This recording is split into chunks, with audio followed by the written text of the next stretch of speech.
आज की खबर शुरू करने से पहले एक छोटी सी बात मैं आप लोगों को कहना चाहता हूं कि भाई हम खबर दिखाते हैं, खबर बेचते नहीं हैं। और जिन लोगों को हमारी खबरों से मिर्ची लगती है, दिक्कत है, परेशानी है, तो उनको मैं ये बताना चाहता हूं कि भाई हम हर सवाल का जवाब देंगे और करारा जवाब देंगे। यकीन रखिएगा, सही मायनों में जवाब देंगे। जैसा कि इन्होंने कहा, इन्होंने विधानसभा अध्यक्ष जी से भी बात की थी कि भाई केंद्रीय विद्यालय यहाँ खोल दिया जाए, हमें कोई आपत्ति नहीं, कोई दिक्कत नहीं, कोई परेशानी नहीं है। चलिए, हम मानते हैं कि 1000 करोड़ के विकास कार्य आपने किए, परंतु उस 1000 करोड़ के विकास कार्यों में एक नया काम बता दीजिए आप। क्या इसलिए नहीं खोला गया कि यहाँ की जो कैडर वोटर है वो किसी और अन्य पार्टी की है? ये तो फिर वही बात हो गई कि भूखे को भरपेट खाने का भरोसा दिया, वादा किया और हाथ में चम्मच पकड़ा दी और उसकी थाली में चटनी परोस दी और बोला कि ले खा, भर ले अपना पेट। नमस्कार, मैं दीपक रावत आपके साथ में और आप देख रहे हैं गढ़वाल एक्सप्रेस। साथियों, जब सेंटर स्कूल केंद्रीय विद्यालय यहाँ कोटद्वार को इसकी सौगात मिली तो जो कोटद्वार की जनता है उसके मन में फूल खिल उठे और आशाएं और उम्मीदों की किरण इस प्रकार जगमगा उठी कि लोगों ने सोचा कि बस अब हमारे अच्छे दिन आने वाले हैं। परंतु वो अच्छे दिन की मियाद भी कुछ टाइम के बाद फुस हो गई, उसकी हवा भी। उस समय यहाँ पर इतना ढिंडोरा पीटा गया था कि केंद्रीय विद्यालय के लिए ज़मीन आवंटित हो गई है और आवंटित हो भी गई थी। सीधे तौर पर कहा जाए तो आवंटित हो गई थी, वो अभी हम आगे चलकर आपको दिखाएंगे। परंतु हुआ क्या? हुआ ये कि लोगों ने सोचा कि अब केंद्रीय विद्यालय खुलेगा, हमारे बच्चे अच्छी शिक्षा ग्रहण करेंगे और पढ़ लिख कर कुछ अच्छे पदों पर हमारे लड़के जाएंगे, हमारे बच्चे जाएंगे। परंतु लोगों की उम्मीद पर पानी उस समय फिर गया जब सेंटर स्कूल किशनपुरी के इंटर कॉलेज में खुला भी, तो खुला वो एक कक्षा 1 से लेकर 5 तक। अब जिन लोगों को मिर्ची लगनी थी उनको तो मिर्ची लगी ही, जिन्होंने इसका ढिंडोरा पीटना था उन्होंने ढिंडोरा पीटा ही, और जिन्होंने इसके खुशी के लड्डू ढोल ताशे बजाने थे उन्होंने बजाए ही। परंतु आज पूरी हकीकत हम आपको बताएंगे कि क्या कुछ इस मामले में था। दरअसल ये बात है, आप मेरे बैकग्राउंड में देख रहे होंगे, ये वही ज़मीन है जो सेंटर स्कूल केंद्रीय विद्यालय के लिए आवंटित हुई थी। बात करते हैं शुरुआत से। बात है 2017 की। 2017 में 2017 फरवरी में हरक सिंह रावत जी यहाँ से कोटद्वार विधानसभा का इलेक्शन जीते थे और हरक सिंह रावत जी कोटद्वार विधायक बने थे और अप्रैल में ये ज़मीन हस्तांतरित कर दी गई थी केंद्रीय विद्यालय के लिए। दोस्तों, मैं ये कागज़ आपको दिखा रहा हूँ, जो कागज़ मेरे हाथ में है। दरअसल ये खाता खतौनी है, ये खाता खतौनी है और ये खाता खतौनी ये कहती है, ये है खाता संख्या 147 यानी कि 147। और इस पर जो खाता है, 16 खाते ऐसे हैं जिनसे ज़मीन ट्रांसफ़र की गई थी। मतलब कि अगर ये टोटल एकड़ में नापी जाए तो 8 एकड़ से 10 एकड़ तक ये ज़मीन थी, जो कि आकर्षक भूमि हॉस्पिटल के स्थान पर, यानी कि यहाँ पर पहले एक हॉस्पिटल बनना था, लेकिन उसकी जगह उसके बदले ये जगह, ये स्थान केंद्रीय विद्यालय की स्थापना हेतु उच्च शिक्षा विभाग उत्तराखंड शासन के नाम सशर्त हस्तांतरित किए जाने की स्वीकृति प्रदान की जाती है। और ये आदेश दिए थे उस समय के डीएम थे सुशील कुमार जी। तो ये वो कागज़ है, आप भी कोटद्वार तहसील से ये कागज़ निकलवा सकते हैं और इस पर साफ साफ लिखा हुआ है कि 16 जो खाते थे उनसे ज़मीन ट्रांसफ़र की गई थी केंद्रीय विद्यालय के लिए। अब जितनी ये ज़मीन है इसमें दर्ज है एकड़ के हिसाब से, मैं आपको बीघा का हिसाब बता देता हूँ, तो ये कम से कम बैठेगी 54 बीघा। अब 54 बीघा में आप सोचिए कि किस हिसाब का आपको केंद्रीय विद्यालय मिलता है, किस हिसाब से कोटद्वार को कितना सुंदर और कितना बड़ा, कितना भव्य केंद्रीय विद्यालय मिल सकता था। परंतु इसमें हुआ क्या? इसमें हुआ फिर विवाद। अब विवाद तो ये हुआ कि भाई यहाँ के जो काश्तकार लोग थे उन्होंने हाई कोर्ट में अपील कर दी थी, परंतु उनका कहना ये है, उनसे अभी आगे हम बात करवाएंगे। अभी हम फौरी तौर पर आपको बता देते हैं कि उन्होंने क्या कहा। जिन्होंने आपत्ति लगाई थी उन्होंने तो ये भी कहा कि हमारी हैसियत नहीं है हाई कोर्ट में मुकदमा लड़ने की, तो भाई ऐसा है कि यहाँ केंद्रीय विद्यालय स्थापित कर दिया जाए, मतलब केंद्रीय विद्यालय यहाँ झंडी चौड़ एरिया में आ जाए। यह है वार्ड नंबर 37 झंडी चौड़, पश्चिमी झंडी चौड़। और पश्चिमी झंडी चौड़ के इस जो ये ज़मीन आप देख रहे हैं, यहाँ पर जो प्लॉट देख रहे हैं आप, ये 54 बीघे का प्लॉट है। हालांकि उससे ज़्यादा है, पर मौके पर शायद 54 बीघा है जो कागज़ों में दर्ज है। हम आपको वही बात बता रहे हैं, उससे इतर कुछ नहीं। तो हुआ ये कि इस ज़मीन से लगते लगते ही यूपी का बॉर्डर एरिया भी है, मतलब कि एक तरफ यूपी का वन निगम आ जाता है और दूसरी तरफ उत्तराखंड में वार्ड नंबर 37 झंडी चौड़ की ये ज़मीन आ जाती है, जो केंद्रीय विद्यालय के लिए प्रस्तावित हुई थी और हस्तांतरित भी हो गई थी। तो हुआ तब ये हुआ कि उन लोगों ने अपनी आपत्ति वापस ले ली थी हाई कोर्ट से, परंतु राज्य सरकार को ये क्या हो गया, फिर क्यों इस पर कार्रवाई नहीं की गई, क्यों इसे आगे नहीं बढ़ाया गया, क्यों इस पर केंद्रीय विद्यालय के लिए यहाँ पर हस्तांतरित नहीं किया गया, क्यों नहीं यहाँ पर कार्य किया गया। जब लोकल के लोगों का कहना है कि भाई हम लोगों को कोई आपत्ति नहीं थी, कोई परेशानी नहीं थी, हम नहीं लड़ रहे थे, हमने बता दिया था यहाँ के जनप्रतिनिधियों को कि भाई आप कर लीजिए केंद्रीय विद्यालय का काम, तो क्यों हमें जो केंद्रीय विद्यालय मिला है, क्या वो जुमला है, क्या वो लॉलीपॉप है कोटद्वार की जनता के लिए, या झुंझुना पकड़ाया गया है कोटद्वार की जनता को।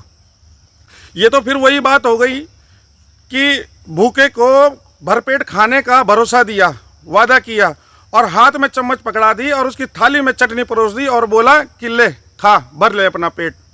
ये वही बात हो गई। यहाँ पर जब 54 बीघा ज़मीन पड़ी हुई थी, इसका अधिग्रहण करना चाहिए था।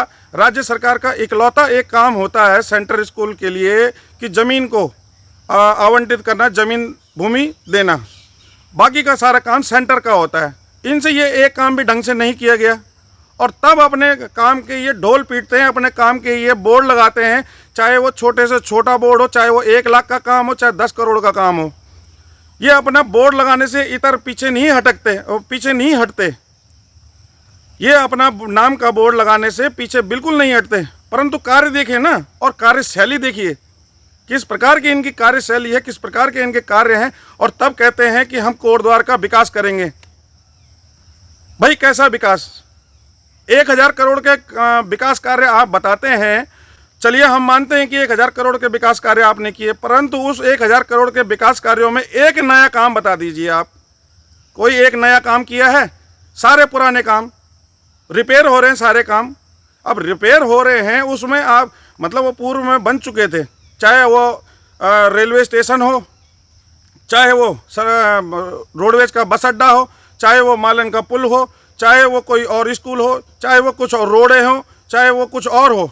हाँ, एक नया काम अगर हो रहा है तो वो ये हो रहा है कि कोटद्वार की सड़कें खोदी जा रही हैं एडीबी के नाम पर, जो कि पानी के स्मार्ट मीटर लगने हैं। परंतु चलिए उस विषय में हम फिर कभी और चर्चा करेंगे, वैसे पूर्व में भी हम चर्चा कर चुके हैं, उस विषय पर हम फिर कभी और चर्चा करेंगे। मैं दिखाता हूँ आपको वो ज़मीन।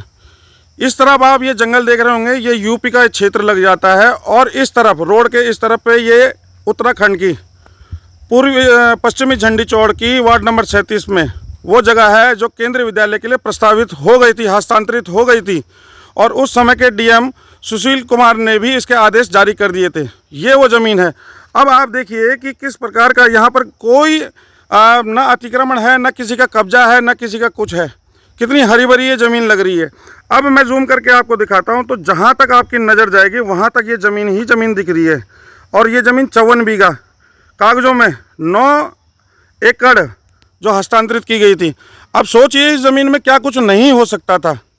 इस ज़मीन में क्या केंद्रीय विद्यालय सुदृढ़, सुंदर, बहुत अच्छा और विशालकाय एक केंद्रीय विद्यालय जिस हिसाब से खुलता है वैसा खुल सकता था।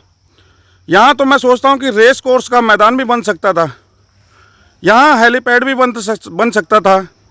परंतु देखिए किस प्रकार राज्य सरकार की नरमी, राज्य सरकार की बेरुखी ये ज़मीन झेलती हुई, ये जगह झेलती हुई। और यहाँ पर हमें तो बड़ा दुख होता है कि भाई अगर यहाँ पर केंद्रीय विद्यालय खुल जाता तो जो ये झंडी चौड़ का एरिया है, वैसे थोड़ा बैकवर्ड एरिया माना जाता है, तो बहुत थोड़ा बैकवर्ड एरिया इसलिए कह रहा हूँ कि ये ग्रामीण एरिया भी आता है, और अगर केंद्रीय विद्यालय यहाँ खुलता तो इस क्षेत्र का भी अच्छे से विकास हो सकता था।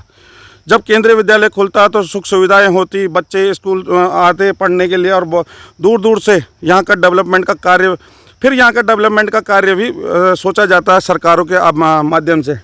परंतु आप देखिए किस प्रकार की बेरुखी यह वार्ड नंबर 37 झंडी चौड़ की जगह झेल रही है। और वैसे देखा जाए तो इस क्षेत्र का विकास संभव था, परंतु आप सोचिए कि वहाँ पर केंद्रीय विद्यालय चलेगा कक्षा 1 से 5 तक, और यहाँ अगर केंद्रीय विद्यालय खुलता तो मैं सोचता हूँ कि कक्षा 12 तक पूरा एक बार में खुल सकता था। और एक बात और बताना चाहूँगा आपको कि कोटद्वार के जितने भी प्राइवेट स्कूलों की मनमानी थी, वो भी किसी हद तक, एक हद तक वो भी, उस पर भी अंकुश लगता, उस पर भी रोकथाम होती। क्योंकि आप देखिए कि जिस समय बच्चों के स्कूल में एडमिशन होते हैं उस समय पर किताबें महंगी हो जाती हैं, बैग महंगे, यूनिफॉर्म महंगी, और स्कूलों की मनमानी जो फीस में चलती है उस पर भी काफ़ी अंकुश लगता। दूसरी बात, कोटद्वार में जितने भी प्राइवेट स्कूल हैं उनमें भी कुछ हद तक नरमी आती, रोक लगती, बंदिश होती, कुछ विचार करते। परंतु जब यहाँ केंद्रीय विद्यालय खुलता तब, अब खुला तो है नहीं, यहाँ के विषय में तो कुछ और ही बोल दिया गया है, और केंद्रीय विद्यालय आपका किशनपुरी इंटर कॉलेज में खोल दिया गया है। तो आप लोगों का क्या मानना है इस विषय पर? कमेंट के माध्यम से राय व्यक्त कीजिएगा।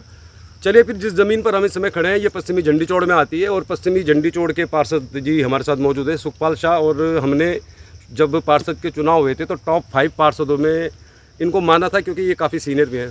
शाह जी, आपका स्वागत है, और हमें तो बहुत अच्छा नहीं लग रहा। आपको क्या लग रहा है, ये जो केंद्रीय विद्यालय जिसके लिए यहाँ पर ज़मीन पहले से उपलब्ध थी, जिसमें कुछ विवाद हुआ, तो आपने कोशिश नहीं की मैडम से मिल के, ऋतु खंडूड़ी भूषण जी को मिलते, कुछ इंतज़ार करते, आपत्तियों को निरस्त करवाते, तो यहाँ पर इंटर तक का विद्यालय बनता? तो आप पे ये आरोप लगेगा ना कि आप लोगों ने झंडी चौड़ में विद्यालय नहीं खुलने दिया।